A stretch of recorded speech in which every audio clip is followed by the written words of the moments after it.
गाडीच्या पाठीमागं बुरक्यावर एकच औरत होती.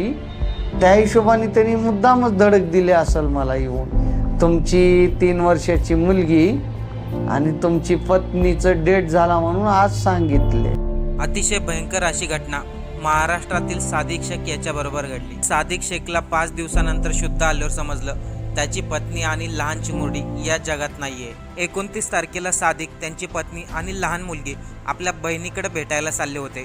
बहिणीकडे जात असताना रस्त्यावरती असं काही झालं ज्याचा कोणी विचारही करू शकत नाही.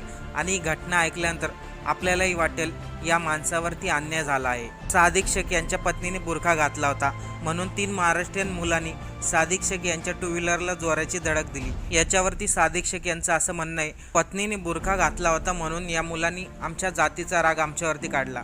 मित्रांनो, हा एक मराठी मुसलमान आहे, महाराष्ट्रामधील मुसलमान आहे आणि न्याय सर्वांबरोबर सारखाच मिळायला पाहिजे.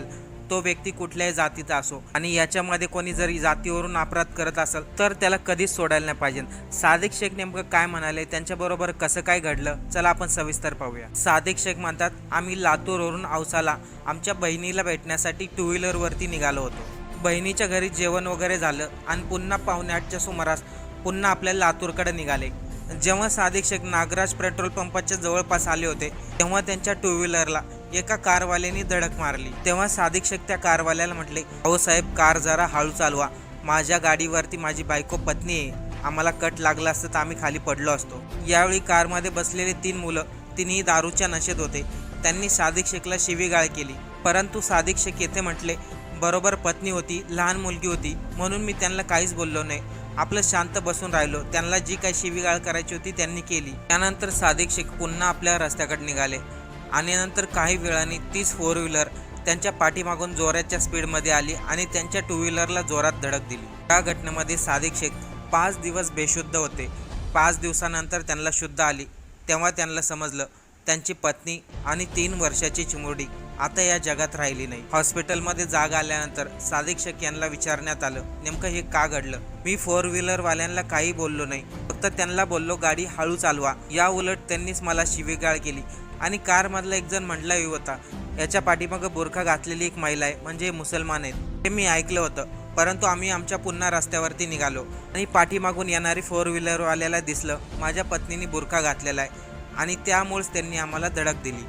आता हा अपघात नसून हत्या आहे का, याबद्दल जेव्हा औसा पोलीस निरीक्षक यांना विचारले तेव्हा ते म्हणले, आम्ही फिर्यादीने दिलेल्यानुसार तक्रार नोंदवून घेतली.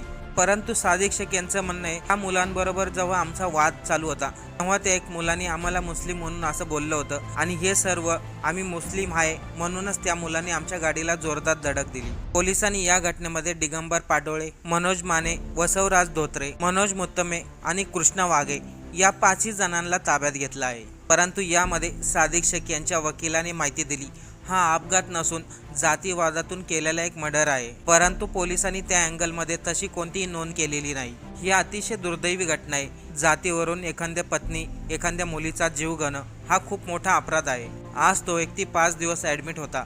5 दिवसानंतर त्याला जाग झाली आणि तेव्हा समजलं त्याची पत्नी आणि मुलगी गेलेली आहे. पोलिसांनी त्या आरोपीवरती योग्य तो कलम लावावा. जे घडलं होतं, जे सादिक शेखनी सांगितलं, जातीवरून हा अपघात झाला नसून हा मर्डर आहे, हे सर्व पोलिसांनी नोंद केलं पाहिजे होतं. परंतु पोलिसांनी तसं काही नोंद केलेलं नाही. आता ही केस कोर्टामध्ये गेली आहे. आता या केसमध्ये सादिक शेख यांना न्याय मिळतो की नाही हे सांगणं कठीण आहे. मित्रांनो, लातूर जिल्ह्यातील मुसलमान म्हणजे हा एक मराठी मुसलमान आहे. त्यामुळे जातीवरून कोणालाही काही करणं हा खूप मोठा गुन्हा आहे. ज्या व्यक्तीची पत्नी गेली, मुलगी गेली, 5 दिवसांनी त्या व्यक्तीला माहिती होतं, अशा व्यक्तीच्या मनामध्ये काय चलबिचल होत असेल. या सर्व घटनेवरती मित्रांनो आपल्याला काय वाटतं, सादिक शेख यांना न्याय मिळायला हवा की नाही.